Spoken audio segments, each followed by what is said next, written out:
നമ്മളിപ്പോൾ sweet pasta ഉണ്ടാക്കാൻ വേണ്ടിയിട്ട് ഇതൊന്ന് വഴറ്റിയെടുക്കാൻ പോവാണ്. അപ്പോൾ നമ്മളിത് നെയ്യിലാണ് വഴറ്റിയെടുക്കാൻ പോകുന്നത്. അപ്പോൾ നമ്മളിത് ചെറുതായിട്ടൊന്ന് വഴറ്റിയെടുക്കാൻ പോവാണ്. അണ്ടിപ്പരിപ്പ് ചെറുതായിട്ട് ഒരു ബ്രൗൺ കളർ വരും. അടുത്തത് നമ്മൾ പാൽ ഇവിടെ കാച്ചാൻ പോവാണ്. അപ്പം നമ്മളടുത്തത് പാസ്ത എടുക്കാൻ പോകണം. നമുക്ക് ആവശ്യമുള്ള പാസ്ത എടുക്കാം. അപ്പം ഇത് ഇച്ചിരി നമ്മൾ കുക്ക് ചെയ്യാൻ പോകുന്നത്.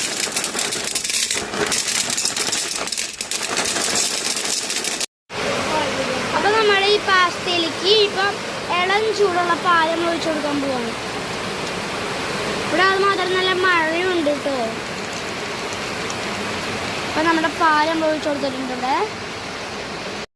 അപ്പം നമ്മൾ ഈ പാസ്ത തിളച്ച് വരുമ്പോൾ ഇതിലേക്ക് നമുക്ക് നേരത്തെ ഉണ്ടാക്കി വെച്ച അണ്ടിപ്പരിപ്പും മുന്തിരിട്ട് കൊടുത്തിട്ട് ആവശ്യത്തിനുള്ള പഞ്ചസാര ഇട്ട് നല്ലോണം മിക്സ് ചെയ്ത് കൊടുക്കാം.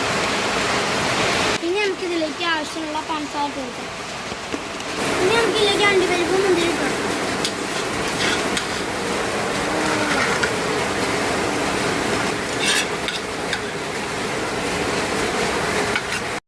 ഇനി നമ്മൾ ഈ സ്വീറ്റ് പാസ്ത നമ്മളൊരു പാത്രത്തിലേക്ക് മാറ്റിയിട്ട് ടേസ്റ്റ് നോക്കും.